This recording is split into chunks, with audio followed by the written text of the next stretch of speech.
What a day, what a day. What an eventful day for the NBA offseason. Man, are you kidding me?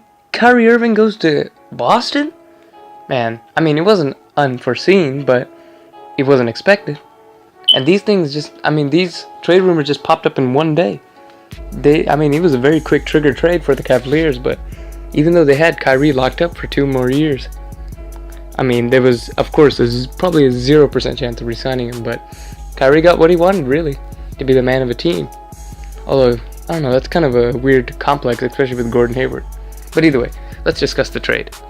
Cleveland sends over Kyrie Irving, and Boston sends over Isaiah Thomas, Jay Crowder, a Brooklyn first rounder, which is definitely a top 10 pick, because Brooklyn's not making the playoffs, and they're going to be a bottom team, and Ante Zizic. Now, the worst part of this trade is Ante Zizic. He was a second rounder last year, or he might have been a first. I'm positive he was a second rounder. Either way, he was used sparingly. He wasn't used at all. He was just a throw-in for this Cleveland trade for another young player who could potentially be a role player. If you look at him, he's a 7-footer. He's big, and he's able to block shots, rebound. I don't know at the NBA level, but at least he'll be able to do it as a role player, maybe like a Salah Mejri type player. So let's get that out of the way. Next we have Jay Crowder. Now Jay Crowder was probably an integral part of this trade, because he doesn't only help Cleveland now, but he also helps them a little bit down the future, as he's decently young. Either way, his impact was made for right now, to help LeBron get to that championship, that promised land. His ability to spread the floor and defensive prowess will really help him on this assignment in Cleveland. Now, I do think the Celtics could have given less for Kyrie Irving, because if you look at Kyrie Irving and Isaiah Thomas, although Kyrie Irving is a great playoff performer, while Isaiah Thomas is, he's good, but he's not Kyrie.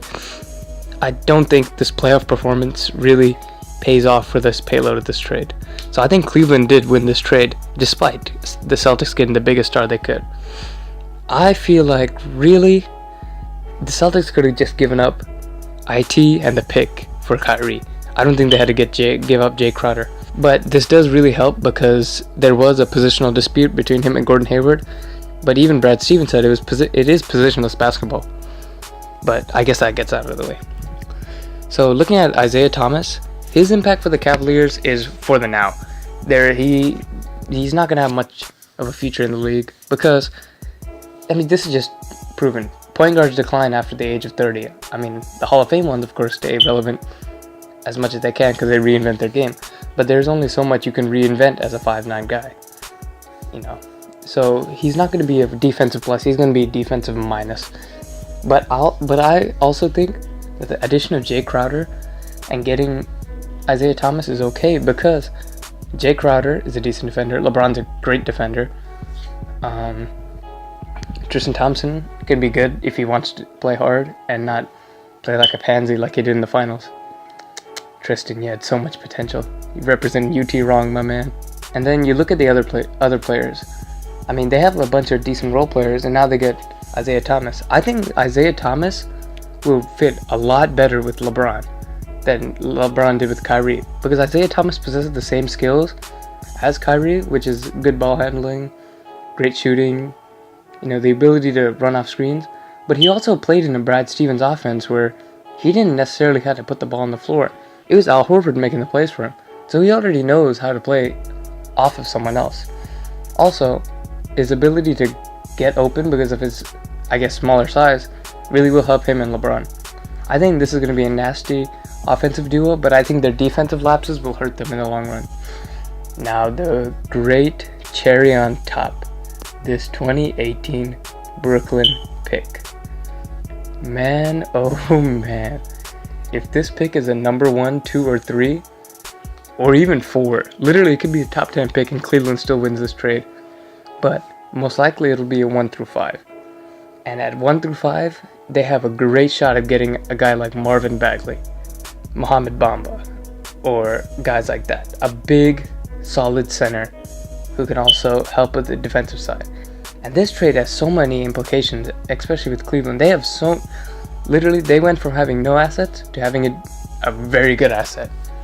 Now, say they get the number 1 pick and they draft either a Mohamed Bamba or they draft a guy like Marvin Bagley, right? They draft them, okay? Then they got a center for the future who's most likely better than Tristan Thompson on the offensive end and is probably better on Tristan Thompson on the defensive side of the ball as well. Tristan Thompson's salary takes up a lot of the team's payroll. This sets a lot of dominoes down. This allows Cleveland to have a lot more cap space, allows them to pursue a free agent. So if I'm Cleveland, I'm looking at this and I'm saying, okay, this year, let's make the Eastern Conference Finals, but let's not go to the finals yet. Let's wait one more year. And I hope LeBron sees this as well. Because if LeBron sees that Cleveland could get more talent just by waiting one more year and maybe signing a 1 year short tender deal instead of requesting a trade, it could benefit his career. Because this is a team that could contend with the Warriors. A starting lineup of Marvin Bagley / Mohamed Bamba, LeBron James, Isaiah Thomas, Jay Crowder. I think that could contend with the Warriors. Because if you look at it, LeBron was able to contend with the Warriors. LeBron and Kyrie were able to contend with the big three of the Warriors. They added Kevin Durant. I think adding Marvin Bagley, which really exposes the Warriors' main big defensive problem and their overall problem, really helps them because you add a great rebounder and a great shot blocker. Now, do I think in year 1 he's going to make that impact? No. But I think in year 2 he might be one of those generational type talents. Now, looking at the Celtics, really, they only get Kyrie Irving, but that's an understatement. But he's a very good player. You know, he's very young, 25 years old. He could easily develop into a better player, a better defensive player, and maybe even a better offensive player. But I don't see how this fulfills his need of being the man. Because he won't be the man of the Celtics team. He'll be the co-man, I guess you could say, with Gordon Hayward. I mean, why would you want to go to Gordon Hayward when you can just stick with LeBron and stay there? I'm pretty sure he didn't vindicate for this trade, but it was most likely the Cleveland front office. But that makes you really question why he did this. Now, Cleveland, they get the best part of this trade because Kyrie goes over there, and although they're in the inner conference, which is a highlighted point, I mean, like, you never want to trade inner conference, but Cleveland got the best package they could have from this deal. So I honestly think the Celtics kind of didn't get robbed, but they could have paid less and they could have gotten just as much. Now, I'm happy they didn't get rid of Jason Tatum because I really like Jason Tatum's development. And this will allow Jaylen Brown to step in the starting lineup and really help the team. So, in conclusion, I really think the Celtics, they didn't get robbed, but they didn't really win. The Cavaliers definitely are the winners of this trade.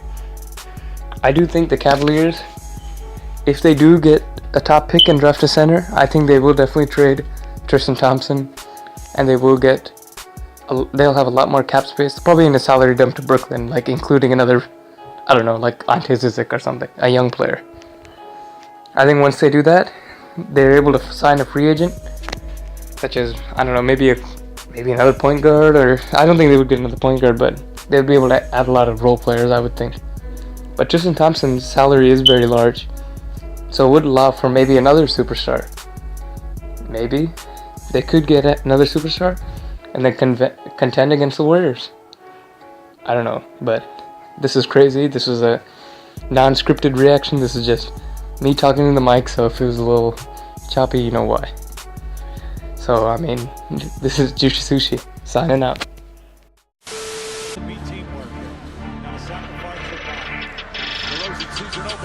It's